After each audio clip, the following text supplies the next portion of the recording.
রহমানির রহিম। উম্মতে মুহাম্মাদির শ্রেষ্ঠত্ব ও দায়িত্ব।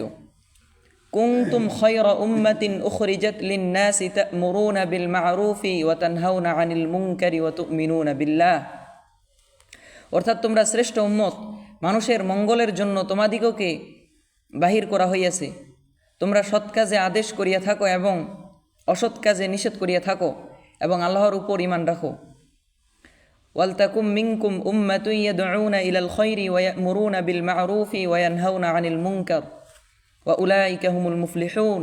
তোমাদের মধ্য হইতে একটি জামাত এমন হওয়া জরুরি, যাহারা মানুষকে মঙ্গলের দিকে আহ্বান করিবে, সৎ কাজে আদেশ করিবে ও অসৎ কাজে নিষেধ করিবে, তাহারাই পূর্ণ কামিয়াব হইবে। সুবহানাল্লাহ। মুসলমান সর্বশ্রেষ্ঠ জাতি এবং উম্মতে মুহাম্মাদি সর্বশ্রেষ্ঠ উম্মত। উপরোক্ত আয়াতে মুহাম্মদ সাল্লাল্লাহু আলাইহি ওয়াসাল্লাম উম্মতকে শ্রেষ্ঠ উম্মত বলিয়া ঘোষণা করা হইয়াছে এবং ইহার কারণও উল্লেখ করা হইয়াছে। অর্থাৎ তোমরা শ্রেষ্ঠ উম্মত এই জন্য যে তোমরা আমর বিল মারুফ ও নাহি আনিল মুনকার, অর্থাৎ সৎ কাজের আদেশ ও অসৎ কাজের নিষেধ করিয়া থাকো। এই উম্মতের আলাদা বিশেষ চিহ্ন হওয়ার অর্থ হইল বিশেষভাবে গুরুত্ব সহকারে এই কাজ করিতে হইবে। শুধুমাত্র চলাফেরার মধ্য দিয়া কিছু তাবলিগ করিয়া নিলে যথেষ্ট হবে না, কেননা এইরূপ সংক্ষিপ্ত তাবলিগ তো পূর্ববর্তী উম্মতগণের মধ্যেও পাওয়া যাইত। সুতরাং বিশেষভাবে গুরুত্ব সহকারে অন্যান্য দিনী কাজের মতো আলাদা কাজ মনে করিয়া এই কাজে মশগুল হওয়াই এই উম্মতের শ্রেষ্ঠত্ব ও বৈশিষ্ট্য। আল্লাহর দিকে আহ্বানকারীর কথাই সবচেয়ে দামি, মানে এটা হলো মূল। আল্লাহর দিকে আহ্বানকারীর কথাই সবচেয়ে দামি। ওমান আহসানু কাওলাম মিম্মান দাআ ইলাল্লাহি ওয়া আমিলা সালিহান ওয়া ক্বালা ইন্নানি মিনাল মুসলিমিন। অর্থ, ওই ব্যক্তির কথা হইতে উত্তম কথা আর কাহার কথা হইতে পারে যে মানুষকে আল্লাহর দিকে ডাকে এবং নিজে নেক আমল করে ও বলে যে নিশ্চয়ই আমি মুসলমানদের মধ্য হইতে একজন, নিশ্চয়ই আমি মুসলমানদের মধ্য হইতে একজন। মুফাসসিরগণ লিখিয়াছেন যে কোনো ব্যক্তি যে কোনো পন্থায় মানুষকে আল্লাহর দিকে ডাকিবে, সে উপরোক্ত সুসংবাদ ও প্রশংসার উপযুক্ত হইবে। যেমন আম্বিয়া একরাম আলাইহিস সালাম মুজিজা ইত্যাদি দ্বারা, ওলামা একরাম দলিল প্রমাণের দ্বারা, মুজাহিদগণ তলোয়ারের দ্বারা, মুয়াজ্জিনগণ আজানের দ্বারা আল্লাহর দিকে ডাকিয়া থাকেন। মোট কথা, যে কোনো ব্যক্তি কাহাকেও মঙ্গলের দিকে আহ্বান করিবে সেই উক্ত আয়াতের অন্তর্ভুক্ত হইবে। সুতরাং উক্ত আয়াতের মধ্যে মুসলমান শব্দ দ্বারা উদ্দেশ্য হইল ওয়াজ নসিহত ও তাবলিগ করার কারণে কেহ যেন নিজেকে অনেক বড় কিছু মনে না করে, বরং সে যেন বলে যে সাধারণ মুসলমানের মধ্যে আমিও একজন। তাবলিগ জামাত প্রত্যেক যুগেই ছিল। মূলত তাবলিগ জামাত নতুন কোনো দল বা সংগঠনের নাম নয়, বরং নবী করিম সাল্লাল্লাহু আলাইহি ওয়াসাল্লামের তিরোধানের পর সাহাবা একরাম রাদিয়াল্লাহু তাআলা আনহু থেকে নিয়ে প্রত্যেক যুগেই কম বেশি সম্মিলিত ও বিচ্ছিন্নভাবে দাওয়াতের এ দায়িত্ব পালিত হয়ে আসছিল। হযরত মাওলানা ইলিয়াস রহমতুল্লাহ আলাইহি ব্যাপক আকারে ও সুসংগঠিত রূপে সেটির পুনর্জাগরণের চেষ্টা করেছেন। প্রত্যেক প্রতিষ্ঠানেরই যেমন কিছু কর্মধারা ও সূচি থাকে, তিনিও তেমনি এই জামাতের জন্য কিছু কর্মধারা তৈরি করেছেন। বলার অপেক্ষা রাখে না যে তার এই আন্দোলন আশাতীত, সার্থক ও সফল বলে বিবেচিত হয়েছে, যা সকলের সামনে দিবালোকের মতো স্পষ্ট। এ জামাতের কর্মধারার সাফল্য ও উপকারিতা জামাতের সঙ্গে বের না হয়ে বোঝা সম্ভব নয়। তাবলিগ জামাতের সংক্ষিপ্ত ইতিহাস। মাওলানা ইলিয়াস রহমতুল্লাহ আলাই এর এক পুত্র মৌলভী মোহাম্মদ ইউসুফ রহমতুল্লাহ আলাই ও এক কন্যা শাইখুল হাদিস জাকারিয়া রহমতুল্লাহ আলাই, এর স্ত্রী আর খোদ শাইখুল হাদিস রহমতুল্লাহ আলাইও ছিলেন মাওলানার আপন ভাতিজা, জামাতা এবং পরম প্রিয় ও আস্থাভাজন ছাত্র। ওয়ামা মাতা মান কানাত বাকায়া মিসলুহুম শাবাবুন তুসাম্মাল আলা ওয়া কাহওয়ালু। যার উত্তরাধিকারী তারই মতো উচ্চ মর্যাদার সমাসীন যুবক কিংবা প্রবীণ তার মৃত্যু হলেও সে ওমর। তারাই কিছুকাল এ দাওয়াত ও তাবলিগের গুরু দায়িত্ব নিপুণভাবে আঞ্জাম দিয়েছেন। বাংলা ওয়ালি মসজিদ নিজামুদ্দিনে অবস্থিত তাবলিগি মার্কাজ আসলেই দারুল ইসলামের জীবন্ত জাগ্রত একটি উদাহরণ ছিল। এখান থেকেই পরিচালিত দাওয়াত ও তাবলিগের অদ্বিতীয় মেহনত সমগ্র পৃথিবীতে উম্মাহর সব ধরনের শ্রেণীর উপর ইতিবাচক প্রভাব ফেলেছিল। যাদের অন্তরে উম্মাহর জন্য দরদ ছিল, এই মেহনতের বৌদলতে তাদের অন্তরে নতুন করে আশার আলো জাগতে শুরু করে যে এই বুঝি ইসলামের পুনর্জাগরণ ঘনিয়ে আসছে, এই বুঝি ইসলামের পুনর্জাগরণ ঘনিয়ে আসছে। অন্যায় কাজ বন্ধ করা ইমানদারের দায়িত্ব। নবী করিম সাল্লাল্লাহু আলাইহি ওয়াসাল্লাম বলেছেন, যে ব্যক্তি অন্যায় কাজ হইতে দেখে যদি হাত দ্বারা বন্ধ করিবার শক্তি রাখে তবে উহাকে হাত দ্বারা বন্ধ করিয়া দিবে। যদি এই পরিমাণ শক্তি না রাখে তবে বয়ান দ্বারা উহার প্রতিবাদ করিবে। যদি এই ক্ষমতাও না থাকে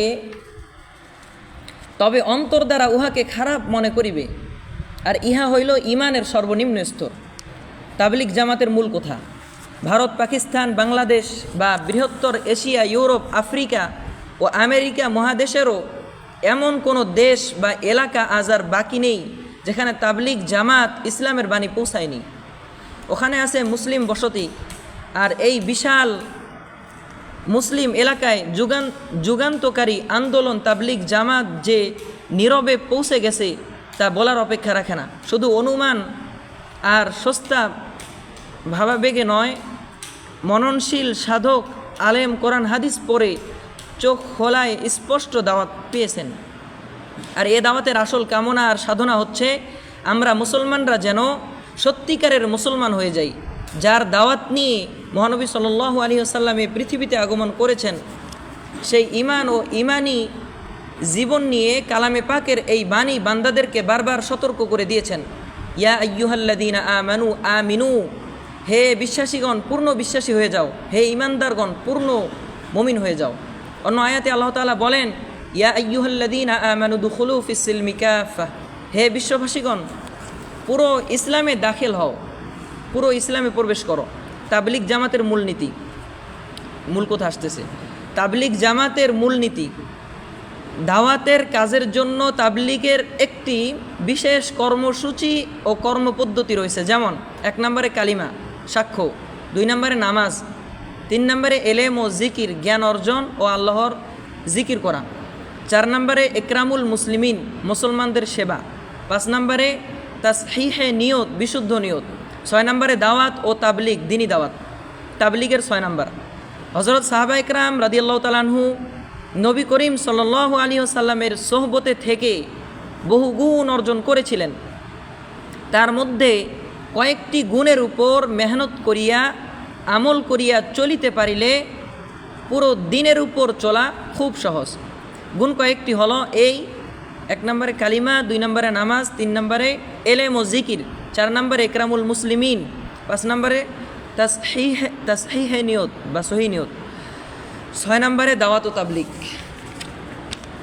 1 নম্বরে কালিমা, লা ইলাহা ইল্লাল্লাহু মুহাম্মাদুর রাসূলুল্লাহ, আল্লাহ ছাড়া কোনো মাবুদ নেই, হযরত মুহাম্মদ সাল্লাল্লাহু আলাইহি ওয়াসাল্লাম আল্লাহ তাআলার রাসূল।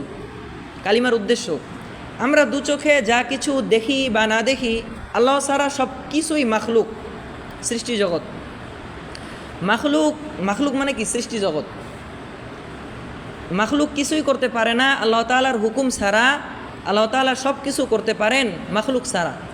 একমাত্র নবী করিম সাল্লাল্লাহু আলাইহি ওয়াসাল্লামের সুন্নত তরিকায় দুনিয়া ও আখিরাতের শান্তি ও কামিয়াবি। একমাত্র নবী করিম সাল্লাল্লাহু আলাইহি ওয়াসাল্লামের সুন্নত তরিকায় দুনিয়া ও আখিরাতের শান্তি ও কামিয়াবি, কালিমার লাভ। যে ব্যক্তি ইয়াকিন ও ইখলাসের সাথে এই কালিমা একবার পাঠ করবে, আল্লাহ পাক তার পেছনের একবার লেখা আছে নাকি? হ্যাঁ, একবার লেখা আছে নাকি? কি একবার লেখা? যে ব্যক্তি একবার এই কালিমা এখানে ক্লাসে পাঠ করবে, একবার লেখা আছে। হ্যাঁ, একবার। আমি তো ওইটাই তো বলতেছি, শোনেন ভালো মতো মনোযোগ দিয়ে। যে ব্যক্তি ইয়াকিন ও ইখলাসের সাথে এই কালিমা একবার পাঠ করবে, আল্লাহ পাক তার পেছনের সমস্ত গুনাহ মাফ করে দিবেন। সুবহানাল্লাহ। যে ব্যক্তি প্রতিদিন এই কালিমা 100 বার পাঠ করবে, আল্লাহ তাআলা কিয়ামতের দিন তার চেহারা পূর্ণিমার চাঁদের মতো উজ্জ্বল করে উঠাবেন। সুবহানাল্লাহ। আল্লাহ তাআলা বলেন, فَأَمَّا الَّذِينَ آمَنُوا بِاللَّهِ وَاعْتَصَمُوا بِهِ فَسَيُدْخِلُهُم فِي رَحْمَةٍ مِّنْهُ وَفَضْلٍ وَيَهْدِيهِمْ إِلَيْهِ صِرَاطًا مُسْتَقِيمًا। কালিমাটা অনেক বড়, আচ্ছা পড়ি পুরোটাই। সুতরাং যারা আল্লাহর প্রতি ঈমান আনে এবং তা আঁকড়ে ধরে, আল্লাহ তাআলা তাকে নিজ দয়া ও রহমতের অন্তর্ভুক্ত করেন এবং নিজের কাছে পৌঁছানোর জন্য তাদেরকে সরল পথ দেখান। হুজুর সাল্লাল্লাহু আলাইহি ওয়াসাল্লাম ইরশাদ করেন, হযরত ওসমান রাদিয়াল্লাহু তাআলা আনহু হতে বর্ণিত, তিনি বলেন, রাসূল সাল্লাল্লাহু আলাইহি ওয়াসাল্লাম বলেছেন, যে ব্যক্তি এমন অবস্থায় মৃত্যুবরণ করে যে সে একিনের সাথে জানে লা ইলাহা ইল্লাল্লাহ, আল্লাহ ছাড়া কোনো মাবুদ নাই, সে জান্নাতে প্রবেশ করিবে। হাদিসটা আবার পড়ি। হযরত ওসমান রাদিয়াল্লাহু তাআলা আনহু হতে বর্ণিত, তিনি বলেন, রাসূলুল্লাহ সাল্লাল্লাহু আলাইহি ওয়াসাল্লাম বলেছেন, রাবীর নামটা ভালো মতো স্মরণ করি। হযরত ওসমান রাদিয়াল্লাহু তাআলা আনহু হতে বর্ণিত, তিনি বলেন, রাসূলুল্লাহ সাল্লাল্লাহু আলাইহি ওয়াসাল্লাম বলেছেন, যে ব্যক্তি এমন অবস্থায় মৃত্যুবরণ করে যে সে একিনের সাথে জানে, মানে দিল থেকে জানে লা ইলাহা ইল্লাল্লাহ, আল্লাহ ছাড়া কোনো মাবুদ নাই, সে জান্নাতে প্রবেশ করবে। হুজুর সাল্লাল্লাহু আলাইহি ওয়াসাল্লাম ইরশাদ ফরমান, হযরত আবু হুরায়রা রাদিয়াল্লাহু তাআলা আনহু হতে বর্ণিত, রাবীর নাম খেয়াল করবো ভাই। হযরত আবু হুরায়রা রাদিয়াল্লাহু তাআলা আনহু হতে বর্ণিত, তিনি বলেন, রাসূলুল্লাহ সাল্লাল্লাহু আলাইহি ওয়াসাল্লাম ইরশাদ করেন, কিয়ামতের দিন আমার সুপারিশ পেয়ে সবচেয়ে সৌভাগ্যবান হবেন ওই ব্যক্তি যে খাঁটি দিলে লা ইলাহা ইল্লাল্লাহ বলেছে। আবার পড়ি হাদিসটা। হযরত আবু হুরায়রা রাদিয়াল্লাহু তাআলা আনহু হতে বর্ণিত, তিনি বলেন, রাসূলুল্লাহ সাল্লাল্লাহু আলাইহি ওয়াসাল্লাম ইরশাদ করেন, কিয়ামতের দিন আমার সুপারিশ পেয়ে সবচেয়ে সৌভাগ্যবান হবেন ওই ব্যক্তি যে খাঁটি দিলে লা ইলাহা ইল্লাল্লাহ বলেছে। হুজুর সাল্লাল্লাহু আলাইহি ওয়াসাল্লাম ইরশাদ ফরমান, শিশুরা যখন কথা বলতে শুরু করে তখন প্রথমে তাদেরকে কালিমা শেখাও। হুজুর সাল্লাল্লাহু আলাইহি ওয়াসাল্লাম ফরমান, সে পাক জাতের কসম যার হাতে আমার জীবন, যদি সমগ্র আসমান জমিন এক পাল্লায় রাখা হয় আর কালিমায়ে শাহাদাত অপর পাল্লায় রাখা হয়, তবে কালিমার পাল্লা ভারী হয়ে যাবে। সুবহানাল্লাহ।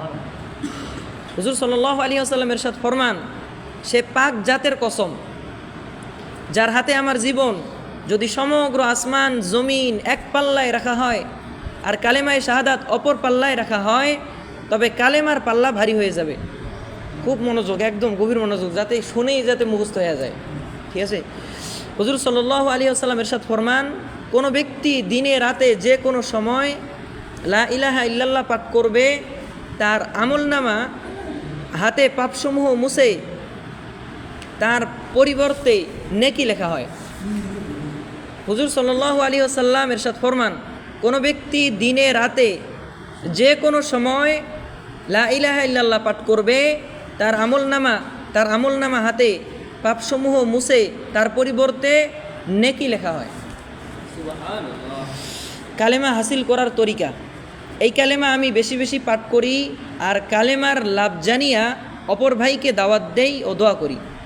কালেমা লাভ করার তরিকা, এই কালেমা আমি বেশি বেশি পাঠ করি আর কালিমার লাভ জানিয়া অপর ভাইকে দাওয়াত দেই ও দোয়া করি। নামাজ, ঠিক আছে, নামাজের উদ্দেশ্য হুজুর সাল্লাল্লাহু আলাইহি ওয়াসাল্লাম যেভাবে নামাজ পড়েছেন এবং সাহাবাদেরকে যেভাবে নামাজ শিক্ষা দিয়েছেন, মেহনত করে ওইভাবে নামাজ পড়ার যোগ্যতা অর্জন করার চেষ্টা করা, মেহনত করে ওইভাবে নামাজ পড়ার যোগ্যতা অর্জন করার চেষ্টা করা নামাজের ফজিলত। যে ব্যক্তি 5 ওয়াক্ত নামাজ সময়ের প্রতি লক্ষ্য রেখে গুরুত্ব সহকারে আদায় করবে, আল্লাহ তাআলা তাকে নিজ দায়িত্বে জান্নাতে প্রবেশ করাবেন। সুবহানাল্লাহ। আল্লাহ তাআলা বলেন, ইয়া আইয়ুহাল্লাযীনা আমানুস্তাঈনু বিস-সাবরি ওয়াস-সালাহ ইন্নাল্লাহা মা'আস-সাবিরিন। হে মুমিনগণ, ধৈর্য ও নামাজের মাধ্যমে সাহায্য প্রার্থনা করো, নিশ্চয়ই আল্লাহ তাআলা ধৈর্যশীলদের সাথে আছেন। আল্লাহ তাআলা বলেন, উতলু মা উহিয়া ইলাইকা মিনাল কিতাবি ওয়া আকিমিস সালাহ ইন্নাস সালাতা তানহা আনিল ফাহশাই ওয়াল মুনকার ওয়া লাযিকরুল্লাহি আকবার আল্লাহু ইয়ালামু মা তাসনাউন। আপনি আপনার উপর নাজিলকৃত কিতাব পাঠ করুন এবং নামাজ কায়েম করুন। নিশ্চয়ই নামাজ অশ্লীল ও অন্যায় কাজ থেকে দূরে রাখে। আল্লাহর স্মরণ সর্বশ্রেষ্ঠ, আল্লাহর স্মরণ সর্বশ্রেষ্ঠ। আল্লাহ জানেন তোমরা যা করো। হুজুর সাল্লাল্লাহু আলাইহি ওয়াসাল্লাম ইরশাদ ফরমান, হযরত আবু মুসা আশআরি রাদিয়াল্লাহু তাআলা আনহু বর্ণনা করেন যে রাসূলুল্লাহ সাল্লাল্লাহু আলাইহি ওয়াসাল্লাম ইরশাদ ফরমান, যে ব্যক্তি 2 ঠান্ডার ফজর ও আসর নামাজ আদায় করে সে জান্নাতে প্রবেশ করবে। যে ব্যক্তি 2 ঠান্ডার কি যে দিছে ঠান্ডার মানে যে ব্যক্তি 2 বুঝলাম না, হ্যাঁ যে ব্যক্তি 2 ঠান্ডায় নাকি, আচ্ছা বাদ দেন। হ্যাঁ, যে ব্যক্তি 2 ঠান্ডার মাঝখানে ফজর ও আসর নামাজ আদায় করে সে জান্নাতে প্রবেশ করবে, সেটা পরে চিন্তা ভাবনা করা হবে। হুজুর সাল্লাল্লাহু আলাইহি ওয়াসাল্লামের সাথে হযরত আবু হুরায়রা রাদিয়াল্লাহু তাআলা আনহু বর্ণনা করেন, রাবির নামটা খেয়াল করব আর মূল বিষয়টা খেয়াল করব। হযরত আবু হুরায়রা রাদিয়াল্লাহু তাআলা আনহু বর্ণনা করেন, হুজুর সাল্লাল্লাহু আলাইহি ওয়াসাল্লাম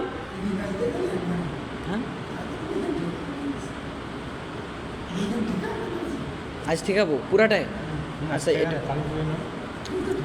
এইটাতে তো তালিম আছে না, এটা আজকে ঠেকাবো, এটা পরে কিনি নাকি, এটা সব কমপ্লিট করার পরে ওইটা কিনি। আচ্ছা পরে ওই যে হযরত আবু হুরায়রা রাদিয়াল্লাহু তাআলা আনহু বর্ণনা করেন, হুজুর সাল্লাল্লাহু আলাইহি ওয়াসাল্লাম ইরশাদ ফরমান, 5 ওয়াক্ত নামাজ এবং এক জুমআ থেকে আরেক জুমআ এবং উভয়ের মধ্যবর্তী সময়ের সব গুনাহের জন্য কাফফারা হয়ে যায়, যদি সে কবিরা গুনাহের মাঝে লিপ্ত না হয়ে যায়। হযরত আবু হুরায়রা রাদিয়াল্লাহু তাআলা আনহু বর্ণনা করেন, হুজুর সাল্লাল্লাহু আলাইহি ওয়াসাল্লাম ইরশাদ ফরমান, 5 ওয়াক্ত নামাজ এবং এক জুমআ থেকে আরেক জুমআ এবং উভয়ের মধ্যবর্তী সময়ের সব গুনাহের জন্য কাফফারা হয়ে যায়, সে কবিরা গুনাহের মাঝে লিপ্ত না হয়ে যায়। হযরত আবু হুরায়রা রাদিয়াল্লাহু তাআলা আনহু বর্ণনা করেন, হুজুর সাল্লাল্লাহু আলাইহি ওয়াসাল্লাম ইরশাদ ফরমান, 5 ওয়াক্ত নামাজ এবং এক জুমআ থেকে আরেক জুমআ এবং উভয়ের মধ্যবর্তী নামাজের সব গুনাহের জন্য কাফফারা হয়ে যায়। মানে 5 ওয়াক্ত নামাজ এবং এক জুমআ থেকে আরেক জুমআ উভয়ের মধ্যবর্তী সময়ের সব গুনাহের জন্য কাফফারা হয়ে যায়, যদি সে কবিরা গুনাহের মাঝে লিপ্ত না হয়ে থাকে।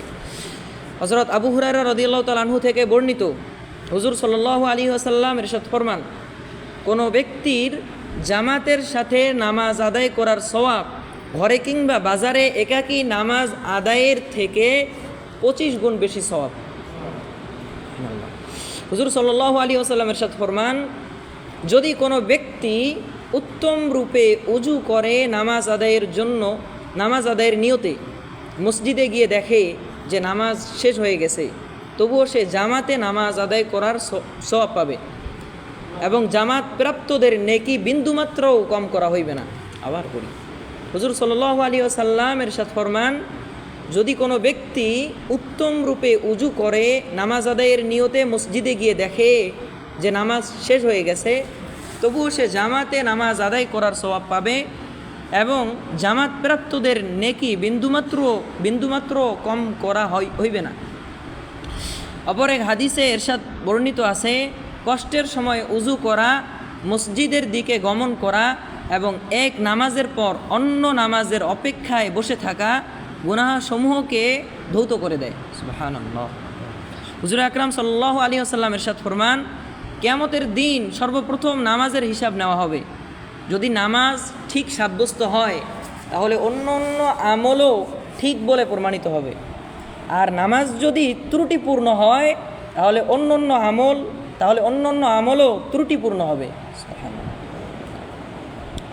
হযরত আনাস রাদিয়াল্লাহু তাআলা আনহু হতে বর্ণিত, হুজুর সাল্লাল্লাহু আলাইহি ওয়াসাল্লাম ইরশাদ ফরমান, যে ব্যক্তি আল্লাহর জন্য 40 দিন পর্যন্ত প্রথম তাকবীরের সাথে জামাতে নামাজ আদায় করবে, তার জন্য 2টি পরওয়ানা লেখা হয়। একটি জাহান্নাম থেকে রক্ষা পাওয়া, অপরটি মুনাফিকি হতে মুক্তি পাওয়া। হযরত হুযায়ফা রাদিয়াল্লাহু তাআলা আনহু বলেন, নবী করিম সাল্লাল্লাহু আলাইহি ওয়াসাল্লাম যখন কোনো কঠিন সমস্যার সম্মুখীন হতেন তখন নামাজে দাঁড়িয়ে যেতেন। রাবির নামটা খেয়াল করি। হযরত হুযায়ফা রাদিয়াল্লাহু তাআলা আনহু বলেন, নবী করিম সাল্লাল্লাহু আলাইহি ওয়াসাল্লাম যখন কোনো কঠিন সমস্যার সম্মুখীন হতেন তখন নামাজে দাঁড়িয়ে যেতেন। নামাজ হাসিল করার তরিকা: 5 ওয়াক্ত নামাজ জামাতে আদায় করি, ওয়াজিব সুন্নত নামাজের পাবন্দি করি। 5 ওয়াক্ত নামাজ জামাতে আদায় করি, ওয়াজিব সুন্নত নামাজের পাবন্দি করি। উমরি কাজা থাকলে খুঁজে খুঁজে আদায় করি। নফল নামাজ বেশি বেশি আদায় করি, আর নামাজের লাভ জেনে অপর ভাইকে দাওয়াত দেই এবং দোয়া করি। এলেম ও জিকির: এলেমের উদ্দেশ্য আল্লাহ তাআলার কখন কি আদেশ ও নিষেধ তা জেনে মুহাম্মদ সাল্লাল্লাহু আলাইহি ওয়াসাল্লামের তরিকা অনুযায়ী আমল করা। আল্লাহ তাআলার কখন কি আদেশ ও নিষেধ তা জেনে মুহাম্মদ সাল্লাল্লাহু আলাইহি ওয়াসাল্লামের তরিকা অনুযায়ী আমল করা। এলেমের লাভ: আল্লাহ তাআলা ইরশাদ ফরমান, কুল হাল ইয়াস্তাউইল্লাযীনা ইয়ালামুনা ওয়াল্লাযীনা লা ইয়ালামুন। হে নবী, আপনি বলুন, যারা এলেম জানে আর যারা এলেম জানে না তারা কি সমান হতে পারে? প্রশ্ন করছে। হে নবী, আপনি বলুন, যারা এলেম জানে আর যারা এলেম জানে না তারা কি সমান হতে পারে? আল্লাহ তাআলা বলেন, ইয়ারফা'ইল্লাহুল্লাযীনা আমানু মিনকুম ওয়াল্লাযীনা উতুল ইলমা দারাজাত আল্লাহু বিমা তা'মালুনা খবীর। তোমাদের মধ্যে যারা ঈমানদার এবং যাদেরকে ইলমে দ্বীন দান করা হয়েছে, আল্লাহ তাদের মর্যাদা বৃদ্ধি করিয়া দিবেন। আল্লাহ খবর রাখেন যা তোমরা করো। হুজুর সাল্লাল্লাহু আলাইহি ওয়াসাল্লাম ইরশাদ ফরমান, হযরত ওসমান রাদিয়াল্লাহু তাআলা আনহু হতে বর্ণিত, নবী করিম সাল্লাল্লাহু আলাইহি ওয়াসাল্লাম ইরশাদ ফরমান, তোমাদের মধ্যে সর্বোত্তম ওই ব্যক্তি যে কোরআন শিক্ষা করে এবং অন্যকে শিক্ষা দেয়। হযরত আবু হুরায়রা রাদিয়াল্লাহু তাআলা আনহু থেকে বর্ণিত, তিনি বলেন, রাসূল সাল্লাল্লাহু আলাইহি ওয়াসাল্লাম ইরশাদ ফরমান, যে ব্যক্তি এলেম অর্জন করার জন্য কোনো রাস্তা অবলম্বন করে, আল্লাহ তাআলা তার জন্য জান্নাতের রাস্তা সহজ করে দেন। আবার শুনি। হযরত আবু হুরায়রা রাদিয়াল্লাহু তাআলা আনহু থেকে বর্ণিত, তিনি বলেন, রাসূল সাল্লাল্লাহু আলাইহি ওয়াসাল্লাম ইরশাদ ফরমান, যে ব্যক্তি এলেম অর্জন করার জন্য কোনো রাস্তা অবলম্বন করে, আল্লাহ তাআলা তার জন্য জান্নাতের রাস্তা সহজ করে দেন। সুবহানাল্লাহ। হুজুর সাল্লাল্লাহু আলাইহি ওয়াসাল্লাম ইরশাদ ফরমান, যে ব্যক্তি এলেম অর্জন করার জন্য ঘর হইতে বাহির হয়, সকল সৃষ্টি তার জন্য মাগফিরাতের দোয়া করতে থাকে। সুবহানাল্লাহ। হযরত উকবা ইবনে আমের রাদিয়াল্লাহু তাআলা আনহু বলেন, আমি হুজুর সাল্লাল্লাহু আলাইহি ওয়াসাল্লামকে বলতে শুনেছি, যদি কোরআন পাককে চর্মের চামড়ার মধ্যে রেখে আগুনে নিক্ষেপ করা হয় তাহলে তা পুড়বে না। হযরত উকবা ইবনে আমের রাদিয়াল্লাহু তাআলা আনহু বলেন, আমি হুজুর সাল্লাল্লাহু আলাইহি ওয়াসাল্লামকে বলতে শুনেছি, যদি কোরআন পাককে চর্মের চামড়ার মধ্যে রেখে আগুনে নিক্ষেপ করা হয় তাহলে তা পুড়বে না। হযরত ইবনে আব্বাস রাদিয়াল্লাহু তাআলা আনহু বলেন, যার অন্তরে কোরআনের শিক্ষা নাই তা বিরান ঘরের সমতুল্য। হযরত ইবনে আব্বাস রাদিয়াল্লাহু তাআলা আনহু বলেন, যার অন্তরে কোরআনের শিক্ষা নাই তা বিরান ঘরের সমতুল্য। এলেম শিক্ষা করার জন্য যে ব্যক্তি ঘর হতে বের হয় এবং এই অবস্থায় মারা যায়, আল্লাহ তাআলা তাকে শাহাদাতের মর্যাদা দান করেন। সুবহানাল্লাহ। হুজুর সাল্লাল্লাহু আলাইহি ওয়াসাল্লাম ইরশাদ ফরমান, তোমাদের মধ্যে কেউ কি এটা পছন্দ করে যে সে বাড়ি ফিরে 3টি মোটা তাজা গর্ভবতী উটনি কোথায় পাবে? আমরা বললাম, নিশ্চয়ই আমরা তা পছন্দ করি। হুজুর সাল্লাল্লাহু আলাইহি ওয়াসাল্লাম বলেন, নামাজের মধ্যে 3টি আয়াত তেলাওয়াত করা 3টি মোটা তাজা গর্ভবতী উটনি পাওয়ার চেয়ে উত্তম। সুবহানাল্লাহ। এলেম হাসিল করার তরিকা। আমরা এলেম দুইভাবে শিখি, ফাজাইলে এলেম ও মাসাইলে এলেম। ফাজাইলে এলেম আমরা কিতাবি তালিমি হালকা থেকে শিখি, আর মাসাইলে এলেম আমরা হক্কানি ওলামা ইকরামদের খেদমতে থেকে শিখি। এলমের লাভ জেনে নিজে আমল করি এবং অন্য ভাইকে দাওয়াত দিই এবং দোয়া করি। জিকিরের উদ্দেশ্য সবসময় আল্লাহর ধ্যান খেয়াল অন্তরে পয়দা করা। সবসময় আল্লাহর ধ্যান খেয়াল অন্তরে পয়দা করা সহজ।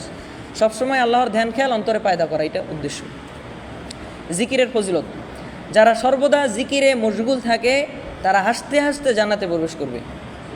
যারা সর্বদা জিকিরে মশগুল থাকে তারা হাসতে হাসতে জান্নাতে প্রবেশ করবে। আল্লাহ তাআলা বলেন, ইয়া আইয়ুহাল্লাযীনা আমানু যকুরুল্লাহা যিকরান কাসীরা ওয়াসাব্বিহুহু বুকরাতাও ওয়া আসীলা।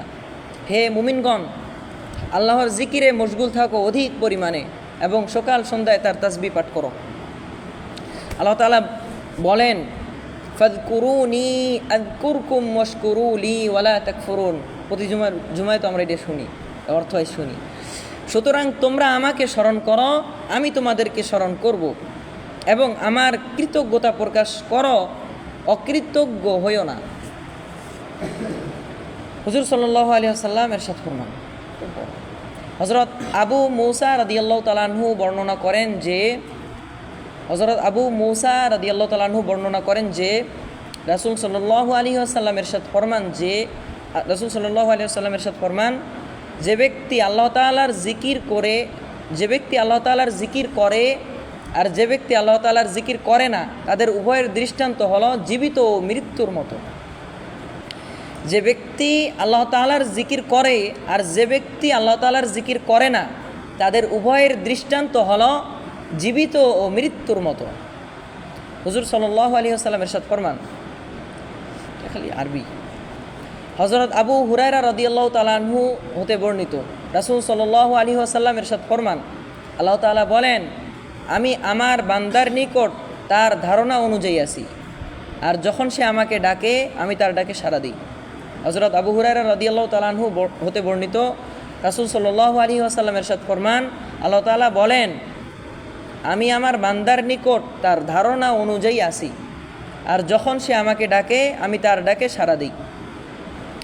হুজুর সাল্লাল্লাহু আলাইহি ওয়াসাল্লাম ইরশাদ ফরমান, আল্লাহ পাক বলেন, তুমি ফজরের নামাজের পরে ও আসরের নামাজের পর কিছুক্ষণ আমার জিকির করে নাও, আমি মধ্যবর্তী সময়ে তোমার জন্য যথেষ্ট হব। হুজুর সাল্লাল্লাহু আলাইহি ওয়াসাল্লাম ইরশাদ ফরমান, আল্লাহ পাক বলেন, তুমি ফজরের নামাজের পরে ও আসরের নামাজের পর কিছুক্ষণ আমার জিকির করে নাও, আমি মধ্যবর্তী সময়ে তোমার জন্য যথেষ্ট হব। সুখের সময় আল্লাহর জিকির করলে দুঃখের সময় আল্লাহ তাকে স্মরণ করেন। একবার করে গো খালি ঠেকে দেবো। আচ্ছা ঠিক আছে, একবার করে গেছি, আর যাবে, সমস্যা নেই। জিকির বেহেশতের চারা গাছের সমতুল্য। জিকির আল্লাহর সন্তুষ্টির কারণ। জিকির অন্তর থেকে দুনিয়াবি চিন্তা ফিকিরকে দূর করে দেয়। জিকির দিলকে জিন্দা করে দেয়। আচ্ছা, জিকির হাসিল করার তরিকা। শ্রেষ্ঠ জিকির হলো লা ইলাহা ইল্লাল্লাহ। আফজাল জিকির হলো কোরআন তেলাওয়াত করা। সকাল বিকাল 3 তাসবিহ আদায় করা। 3 তাসবিহ 100 বার। সুবহানাল্লাহ আলহামদুলিল্লাহ ওয়ালা ইলাহা ইল্লাল্লাহু আল্লাহু আকবার। সুবহানাল্লাহি আলহামদুলিল্লাহ ওয়ালা ইলাহা ইল্লাল্লাহু আল্লাহু আকবার 100 বার। আস্তাগফিরুল্লাহাল্লাযী লা ইলাহা ইল্লা হুয়াল হাইয়ুল কাইয়্যুম ওয়া আতুবু ইলাইহি। আস্তাগফিরুল্লাহাল্লাযী, আচ্ছা 100 বার। আল্লাহুম্মা সাল্লি আলা মুহাম্মাদিনিন নাবিয়্যিল উম্মি ওয়া আলা আলিহি ওয়া আসহাবিহি ওয়া সাল্লিম তাসলিমান কাসীরা। মুহাম্মাদিন নাবী, এটা তো বললাম। এই তাসবিহগুলো সকালে 300 বার, বিকালে 300 বার আদায় করি। মাসনুন দোয়াগুলি ঠিকমতো আদায় করি ও জিকিরের লাভ জানিয়া অপর ভাইকে দাওয়াত দিই এবং দোয়া করি। এমনি একবারে, আচ্ছা বুঝাবুঝির টাইম নেই, খালি তামা। আচ্ছা, একরামুল মুসলিমিনের উদ্দেশ্য প্রত্যেক মুসলমান ভাইয়ের কিমত তথা মূল্য জেনে তার সম্মান করা, হর মাখলুকের ইহসান করা। একরামুল মুসলিমের ফজিলত। যদি কোনো ব্যক্তি কোনো মুসলমান ভাইয়ের উপকার করার চেষ্টা করে তবে আল্লাহ তাআলা তাকে 10 বছরের ইতিকাফ করার সওয়াব দান করবেন। সুবহানাল্লাহ। আল্লাহ তাআলা বলেন, ওয়ালা আবদুম মুমিনুন খায়রুম মিন মুশরিকিন ওয়ালাউ আ'জাবাকুম। একজন মুসলমান কৃত দাসও একজন মুশরিকের তুলনায় অনেক ভালো, যদিও তোমরা তাদের দেখে মোহিত হও। আল্লাহ তাআলা বলেন, আফামান কানা মুমিনান কামান কানা ফাসিকা লা ইস্তাউন। যে ব্যক্তি মুমিন সে ওই ব্যক্তির মতো হতে পারে যে ফাসিক। যে ব্যক্তি মুমিন সে কি ওই ব্যক্তির মতো হতে পারে যে ফাসিক? বলা বাহুল্য তারা সমান হতে পারে না। হুজুর সাল্লাল্লাহু আলাইহি ওয়াসাল্লামের ইরশাদ ফরমান, হযরত আয়েশা রাদিয়াল্লাহু তাআলা আনহা থেকে বর্ণিত, তিনি বলেন, রাসূল সাল্লাল্লাহু আলাইহি ওয়াসাল্লাম আমাদেরকে এই বিষয়ে আদেশ করেছেন যে আমরা যেন মানুষের সাথে তাদের মর্যাদার দিকে লক্ষ্য রেখে আচরণ করি। হুজুর সাল্লাল্লাহু আলাইহি ওয়াসাল্লাম ইরশাদ ফরমান, হযরত জাবের ইবনে আব্দুল্লাহ রাদিয়াল্লাহু তাআলা আনহু থেকে বর্ণিত, তিনি বলেন যে রাসূল সাল্লাল্লাহু আলাইহি ওয়াসাল্লাম ইরশাদ ফরমান, যে মানুষের উপর দয়া করে না আল্লাহ তাআলা তার উপর দয়া করেন না। হুজুর সাল্লাল্লাহু আলাইহি ওয়াসাল্লাম ইরশাদ ফরমান, যে ব্যক্তি আল্লাহ ও আখিরাতের প্রতি ঈমান রাখে সে যেন ভালো কথা বলে নতুবা চুপ থাকে। যে ব্যক্তি আল্লাহ ও আখিরাতের প্রতি ঈমান রাখে সে যেন তার প্রতিবেশীকে ইকরাম সম্মান করে, এবং যে ব্যক্তি আল্লাহ ও আখিরাতের প্রতি ঈমান রাখে সে যেন মেহমানদের ইকরাম সমাদর করে। হযরত আবু হুরায়রা রাদিয়াল্লাহু তাআলা আনহু থেকে বর্ণিত, এক ব্যক্তি হুজুর সাল্লাল্লাহু আলাইহি ওয়াসাল্লামের খেদমতে হাজির হলো। হুজুর সাল্লাল্লাহু আলাইহি ওয়াসাল্লাম তার স্ত্রীদের কাছে লোক পাঠালেন। তারা জানালেন, আমাদের কাছে পানি ছাড়া কিছুই নেই। তখন রাসূল সাল্লাল্লাহু আলাইহি ওয়াসাল্লাম বললেন, কে আসো যে এই ব্যক্তিকে মেহমানদারি করাবে? এক আনসারী সাহাবী বললেন, আমি। একথা বলে তিনি মেহমানকে নিয়ে বাড়ি গেলেন এবং স্ত্রীকে বললেন, রাসূল সাল্লাল্লাহু আলাইহি ওয়াসাল্লামের মেহমানকে ইকরাম সম্মান করো। স্ত্রী বললেন, বাচ্চাদের খাবার ছাড়া আমাদের ঘরে কোনো খাবার নেই। আনসারী সাহাবী বললেন, তুমি খাবার প্রস্তুত করো এবং বাতি জ্বালাও, আর বাচ্চারা খাবার চাইলে তাদের ঘুম পাড়িয়ে দাও। সে বাতি জ্বালালো, বাচ্চাদেরকে ঘুম পাড়ালো এবং সামান্য খাবার যা তৈরি ছিল উপস্থিত করলো। বাতি ঠিক করার বাহানা করে স্ত্রী উঠে গিয়ে বাতিটি নিভে দিলেন। তারপর তারা স্বামী স্ত্রী দুজনেই অন্ধকারের মধ্যে আহার করার মতো শব্দ করতে লাগলেন এবং মেহমানকে বোঝাতে লাগলেন যে তারাও সঙ্গে খাচ্ছেন। তারা উভয়ে সারা রাত ক্ষুধার্ত অবস্থায় কাটালেন। ভোরে যখন তিনি রাসূল সাল্লাল্লাহু আলাইহি ওয়াসাল্লামের নিকট গেলেন তখন রাসূল সাল্লাল্লাহু আলাইহি ওয়াসাল্লাম বললেন, আল্লাহ তাআলা তোমাদের গত রাতের আমল দেখে হেসে দিয়েছেন অথবা বলেছেন খুশি হয়েছেন, এবং এই আয়াত নাজিল করেছেন, তারা অভাবগ্রস্ত সত্ত্বেও নিজেদের উপর অন্যদেরকে অগ্রাধিকার দান করে, যারা মনের কৃপণতা থেকে মুক্ত তারাই সফল। হুজুর সাল্লাল্লাহু আলাইহি ওয়াসাল্লাম ইরশাদ ফরমান, খাঁটি মুসলমান ওই ব্যক্তি যার হাত ও মুখ হইতে অপর মুসলমান নিরাপদ থাকে। হুজুর সাল্লাল্লাহু আলাইহি ওয়াসাল্লাম ইরশাদ ফরমান, যে ব্যক্তি কোনো মুসলমানের একটি হাজত প্রয়োজন পূর্ণ করবে আল্লাহ তাআলা তার 73টি হাজত প্রয়োজন পূর্ণ করবেন। সুবহানাল্লাহ। হুজুর সাল্লাল্লাহু আলাইহি ওয়াসাল্লাম ইরশাদ ফরমান, যে ব্যক্তি কোনো মুসলমানের একটি প্রয়োজন মেটানোর জন্য অগ্রসর হবে এবং সাধ্যমতো চেষ্টা করবে আল্লাহ তাআলা তাকে 10 বছর ইতিকাফ করার নেকি দান করবেন। সুবহানাল্লাহ। হুজুর সাল্লাল্লাহু আলাইহি ওয়াসাল্লাম ইরশাদ ফরমান, যে ব্যক্তি কোনো মুসলমানের দোষ ত্রুটি ঢেকে রাখে আল্লাহ তাআলা দুনিয়া ও আখিরাতে তার দোষ ত্রুটি ঢেকে রাখবেন, এবং আল্লাহ তাআলা ততক্ষণ পর্যন্ত বান্দাকে সাহায্য করতে থাকবেন যতক্ষণ সে মুসলমান ভাইয়ের সাহায্য করতে থাকে। সুবহানাল্লাহ। হুজুর সাল্লাল্লাহু আলাইহি ওয়াসাল্লাম ইরশাদ ফরমান, যে ব্যক্তি মাখলুকের উপর দয়া করে আল্লাহ তাআলা তাদের উপর দয়া করেন। তোমরা জমিনবাসীদের উপর দয়া করো তাহলে আসমানবাসী তোমাদের উপর দয়া করবে।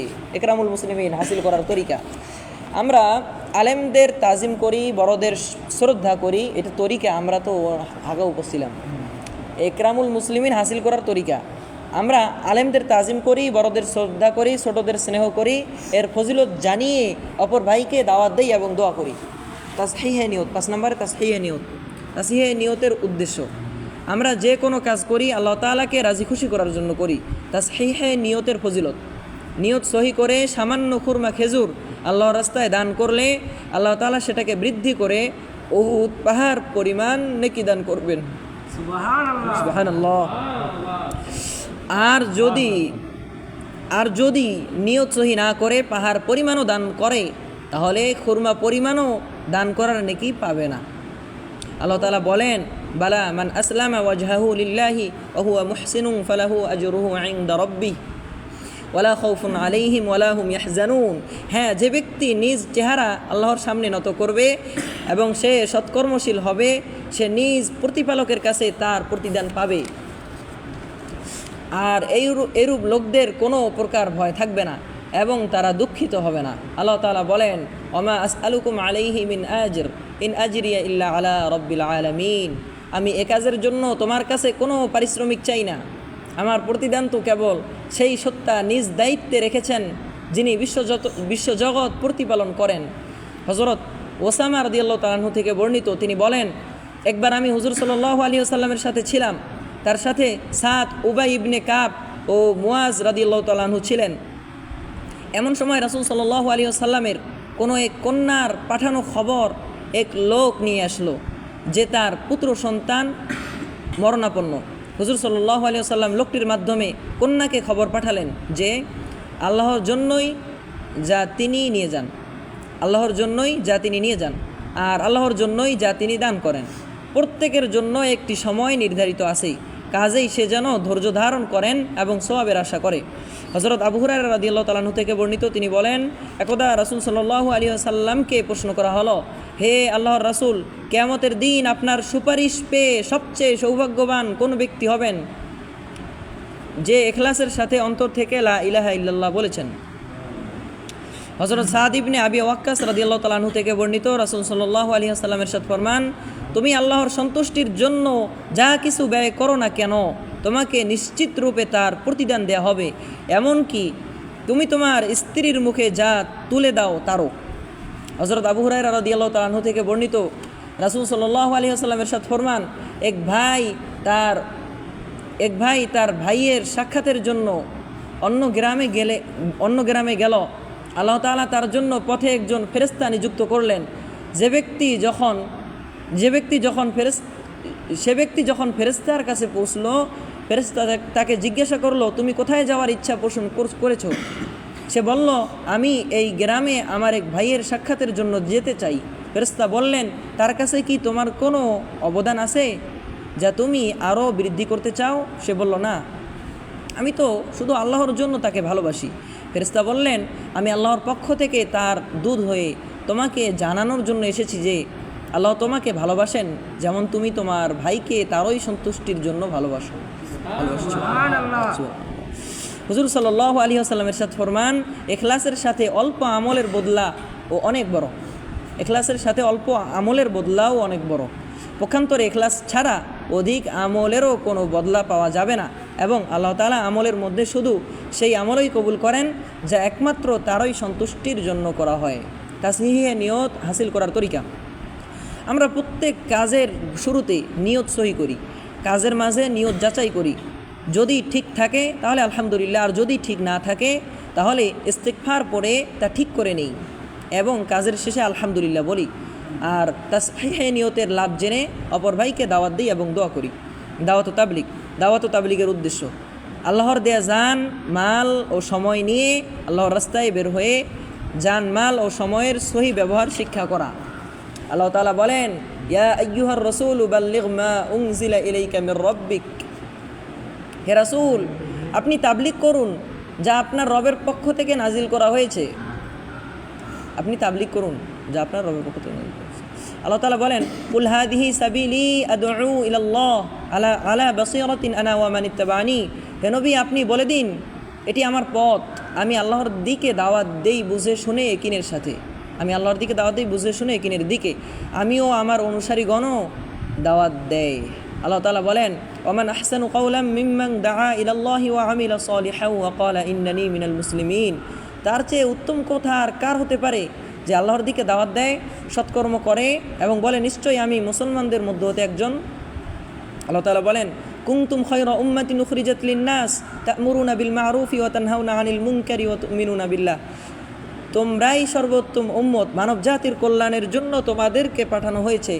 তোমরা সৎ কাজে আদেশ করবে ও মন্দ কাজে বাধা দিবে এবং আল্লাহ তাআলার প্রতি ঈমান আনবে। হুজুর সাল্লাল্লাহু আলাইহি ওয়াসাল্লামের ইরশাদ ফরমান, হযরত আব্দুল্লাহ ইবনে আমর রাদিয়াল্লাহু তাআলা আনহু থেকে বর্ণিত, হুজুর সাল্লাল্লাহু আলাইহি ওয়াসাল্লাম ইরশাদ ফরমান, আমার পক্ষ থেকে একটি আয়াত যদি হয় তাহলে অন্যের নিকট তা পৌঁছে দাও, একটি আয়াত যদি হয়।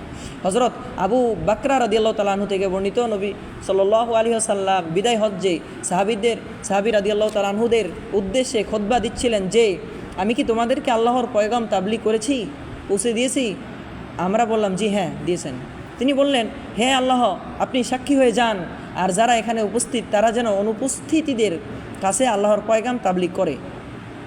হযরত আবু হুরায়রা রাদিয়াল্লাহু তাআলা আনহু থেকে বর্ণিত, রাসূল সাল্লাল্লাহু আলাইহি ওয়াসাল্লাম ইরশাদ ফরমান, যে ব্যক্তি হেদায়েত ও সৎ কাজের দাওয়াত দিবে সে ওই লোকদের আমল সমান সওয়াব পেতে থাকবে যারা সেই সৎ কাজের অনুসরণ করবে, এবং অনুসরণকৃত ব্যক্তিদের সওয়াব কমে যাবে না। এমনিভাবে যে গোমরাহির দিকে দাওয়াত দিবে সে ওই লোকদের আমলের গুনাহ পেতে থাকবে যারা সেই গোমরাহির অনুসরণ করবে, এবং এ কারণে সেই অনুসরণকৃত ব্যক্তিদের গুনাহ কমে যাবে না। লাভও যেমন ক্ষতিও তেমন। হযরত হুযায়ফা রাদিয়াল্লাহু তাআলা আনহু থেকে বর্ণিত, রাসূল সাল্লাল্লাহু আলাইহি ওয়াসাল্লাম ইরশাদ ফরমান, মানুষ নিজের পরিবার, ধন সম্পদ, সন্তান সন্ততি ও প্রতিবেশীর ব্যাপারে যে ফিতনায় পতিত হয়, নামাজ, সদকা, সৎ কাজের আদেশ ও অসৎ কাজের নিষেধ তার সে পাপকে মুছে ফেলে।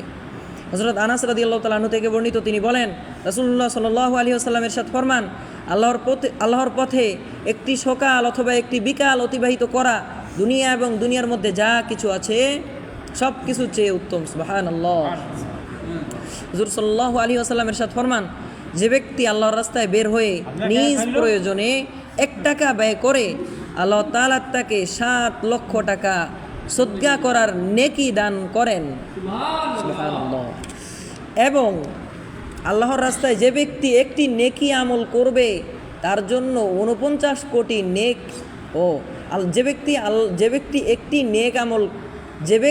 একটি নেক আমল করবে, আল্লাহর রাস্তায় বের হয়ে যে ব্যক্তি একটি নেক আমল করবে তার জন্য 49 কোটি নেক আমলের সওয়াব দান করবেন। এটা খালি সুবহানাল্লাহ না, যে কোনো একটা নেক আমল করলেই 49 কোটি। আমার একটা ভুল ধারণার মধ্যে ছিলাম, তাহলে এটা সূরা, হ্যাঁ ও কোনো কথা নেই নাকি? আচ্ছা ঠিক আছে, আর কথা কব না, আর বোঝার সময় নেই। সূরা কলামে দাওয়াতের নেকির বর্ণনা, সূরা কলামের শানে নুজুল। সমস্যা নেই, অর্ধেক হয়ে গেছি। ওয়ালিদ ইবনে মুগিরা কাফের নবীর শত্রু ছিল। একদিন হুজুর সাল্লাল্লাহু আলাইহি ওয়াসাল্লাম একদিন মক্কার অলিতে গলিতে দ্বীনের দাওয়াত দিচ্ছিলেন। তখন সে হুজুর সাল্লাল্লাহু আলাইহি ওয়াসাল্লামকে পাগল বলে গালি দিয়েছিল। তখন হুজুর সাল্লাল্লাহু আলাইহি ওয়াসাল্লামকে সান্ত্বনা দেওয়ার জন্য আল্লাহ তাআলা এই সূরা অবতীর্ণ করলেন আর নির্দেশ দিলেন, আপনি দাওয়াত ও তাবলীগ করতে থাকুন, এ তাবলীগের কাজের বিনিময়ে আপনাকে অগণিত নেকি দিবেন। সূরা কলাম। আল্লাহ তাআলা ইরশাদ ফরমান, নুন ওয়াল কলামি ওয়া মা ইয়াসতুরুন মা আনতা বিনিআমাতি রাব্বিকা বিমাজনুন ওয়া ইন্না লাকা লাআজরান গায়রা মামনুন। নুন এবং কলম আর সম্মানিত লেখক ফেরেশতাদের কসম, আপনার রবের অনুগ্রহে আপনি পাগল নন, আর নিঃসন্দেহে আপনার এ দাওয়াতের কাজের এমন বিনিময় রয়েছে যা অগণিত, হিসাব করে শেষ করার মতো নয়। দাওয়াত ও তাবলীগ হাসিল করার তরিকা। উলামা ইকরাম বলেন, জীবনে 3 চিল্লা 4 মাস দিয়ে এ কাজ শিখতে হয়, এবং বছরে 1 চিল্লা, মাসে 3 দিন ও দৈনিক 2.5 ঘন্টা মেহনত করে এই কাজকে ধরে রাখতে হয়। এ কাজ করার জন্য আমি তৈরি আছি, আপনারা তৈরি আছেন তো? ইনশাআল্লাহ। এই দাওয়াত তাবলীগের মেহনত শেখার জন্য জীবনের প্রথম যুগেই একাধারে 4 মাস। এই দাওয়াত তাবলীগের মেহনত শেখার জন্য জীবনের প্রথম সুযোগেই একাধারে 4 মাস। আলেম হলে 1 বছর সময় দিয়ে শিখতে হয়। সবাই নিয়ত করি ইনশাআল্লাহ। দাওয়াত ও তাবলীগের সংক্ষিপ্ত ইতিহাস। আরবি তাবলীগ শব্দের অর্থ পৌঁছে দেওয়া। আরবি তাবলীগ আমরা অনেকদিন জানি না, আরও কথা খালি বাইরে আছে কেন যে আরবি তাবলীগ শব্দের অর্থ পৌঁছে দেয়া। আর তাবলীগ জামাত মানে প্রচারক দল। মূলত আল্লাহ তাআলা হুজুর সাল্লাল্লাহু আলাইহি ওয়াসাল্লামের মাধ্যমে দুনিয়াতে যে দ্বীনই প্রবর্তন করেছেন তার যথাযথ প্রসার করার নাম হচ্ছে তাবলীগ। আল্লাহ তাআলা পবিত্র কোরআনে ইরশাদ ফরমান, না ওইটা না, এইটা এই যে 31 পৃষ্ঠা ওইটা আবার পড়ছিলাম, এটা অন্য। আল্লাহ তাআলা পবিত্র কোরআনে এরশাদ ফরমান, হে রাসূল, তোমার নিকট যা অবতীর্ণ করা হয়েছে অর্ধেকে বেশি আছে না। তা তুমি তাবলিগ করো, আর যদি তাবলিগ না করো তাহলে তুমি রিসালাতের দায়িত্ব পালন করলে না। ভাই গুরুত্বপূর্ণ কথা, শুনি মনোযোগ দিয়া। আর যদি তাবলিগ না করো তাহলে তুমি রিসালাতের দায়িত্ব পালন করলে না। দাওয়াত ও তাবলিগের সূচনা। বলা বাহুল্য, তাবলিগ বা দ্বীনের প্রচার প্রসার ইসলামের একটি অন্যতম ফরজ দায়িত্ব। যুগ যুগান্তরে মুসলিম মনীষীগণ অত্যন্ত গুরুত্ব সহকারে সেই ফরজ দায়িত্ব আঞ্জাম দিয়ে আসছেন এবং দাওয়াতি কাজের এই ফোয়ারাকে বহাল রেখে অর্পিত দায়িত্বের সঠিক ব্যবহার করেছেন। কিন্তু ব্রিটিশ বেনিয়াদের অপতৎপরতা ও অপকৌশলের কারণে সেই জোয়ারে লেগে যায় প্রচণ্ড ভাটার টান। স্তিমিত হয়ে যায় দাওয়াত ও তাবলিগের সেই নুরানি ফোয়ারা। তথাপি বদ্দিনীর সয়লাভ আর টার্নভোতে মুসলমানি আমল আখলাক, নীতি নৈতিকতা, ইসলামী তাহজিব, তামাদ্দুন, মানবতা ও উদারতা সবই হারিয়ে ফেলে মুসলিম প্রজন্ম। ইসলাম আল্লাহ রাসূলকে মেবালুম ভুলতে বসে। তখন উপমহাদেশের বিদজ্ঞ দায়ী ও মনীষীগণ আল্লাহর কাছে ইসলাম ও মুসলিম সভ্যতাকে সুরক্ষার জন্য বুকফাটা কান্নাকাটি শুরু করেন। দাওয়াত তাবলিগের মেহনত পুনরায় চালু করার জন্য মহান আল্লাহর দরবারে সেজদায় লুটিয়ে পড়েন। তাদের মধ্যে অন্যতম হলেন প্রখ্যাত আলেমে দ্বীন, উম্মতের জন্য রাহবার, বিশিষ্ট দায়ী, আশেকে রাসূল হযরত মাওলানা ইলিয়াস রহমতুল্লাহ আলাইহি। 1885 থেকে 1944 তিনি 1910 খ্রিস্টাব্দে ভারতের রাজস্থানের মেওয়াত নামক এলাকায় সর্বপ্রথম তাবলিগের কার্যক্রম শুরু করেন। অতঃপর 1920 সালে দিল্লিতে তাবলিগের কর্মতৎপরতার বিস্তৃতি ঘটে। 50-এর দশকে মাওলানা আব্দুল আজিজ রহমতুল্লাহ আলাইহি এর প্রচেষ্টায় ঢাকা ও তার আশপাশে তাবলিগের কার্যক্রম আরম্ভ হয়। তারপর তা বিদ্যুতের গতিতে ছড়িয়ে পড়ে।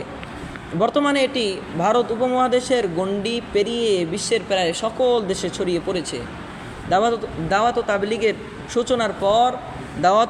সূচনার পর থেকে নেতৃত্ব প্রদান করেন এর প্রতিষ্ঠাতা ওলিয়ে কামেল হযরত মাওলানা ইলিয়াস রহমতুল্লাহ আলাইহি। 1944 সালে তিনি ওয়াফাত লাভ করলে তাবলিগের হাল ধরেন তারই পুত্র বিশিষ্ট হাদিস বিশারদ মাওলানা ইউসুফ রহমতুল্লাহ আলাইহি। শাইখুল হাদিস আল্লামা জাকারিয়া রহমতুল্লাহ আলাইহি তাবলিগ জামাতের পাঠ্য কিতাব সহ বহু গ্রন্থ রচনা করেন। মাওলানা ইউসুফ সাহেব রহমতুল্লাহ আলাইহি ও শাইখুল হাদিস আল্লামা জাকারিয়া রহমতুল্লাহ আলাইহি এর ইন্তেকালের পর বিশ্ব তাবলিগ জামাতের নেতৃত্ব দেন মাওলানা এনামুল হাসান সাহেব রহমতুল্লাহ আলাইহি। বার্ষিক ইজতেমা থেকে বিশ্ব ইজতেমা। 1948 সালে হযরত মাওলানা ইউসুফ সাহেব রহমতুল্লাহ আলাইহি এর উপস্থিতিতে তৎকালীন পূর্ব পাকিস্তানে ঢাকার বাকরাইলে প্রথম বার্ষিক ইজতেমা অনুষ্ঠিত হয়। কাকরাইলে মানে তাড়াতাড়ি বললে অনেক ছাড়া পড়ে যায়।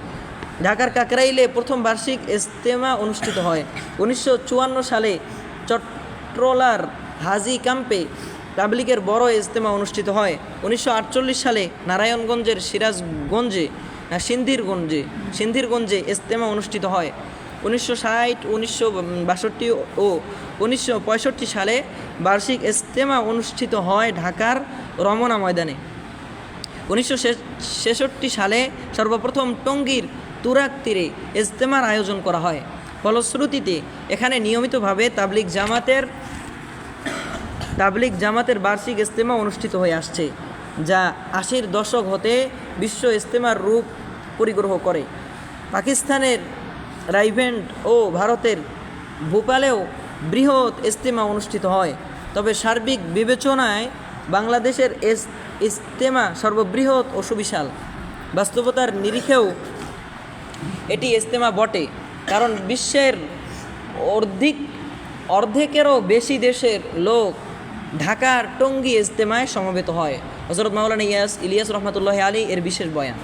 তাবলিগ জামাতের প্রতিষ্ঠাতা হযরত মাওলানা ইলিয়াস রহমতুল্লাহ আলাইহি, তার জন্ম 1886, মৃত্যু 1886 সালে, মৃত্যু হলো 1944 সাল। তিনি তাবলিগি ভাইদের কাছে হজরত জি নামে পরিচিত। তার বিভিন্ন সময়ের বয়ানের সংকলন মালফুজাতে ইলিয়াস রহমতুল্লাহ আলাই, তার মালফুজাতের মাধ্যমে বোঝা যায় তিনি কি পরিমাণ প্রতিভাদর দিনের দায়ী ছিলেন। তার ধীশক্তি অসাধারণ। আমরা এখানে তার নির্বাচিত কিছু মালফুজাত সংকলন করছি। শুধু ধর্মভীরু নয়, আধুনিক পাঠককেও এ সমস্ত চিন্তাধারা ভাবিত করে তোলে। যেমন হজরতজি রহমতুল্লাহ আলী বলেন, কি ভুল ধারার বিস্তার ঘটেছে। অন্যরা যদি আমাদের কথা গ্রহণ করে, আমাকে কল দিছে তো কথা বলি।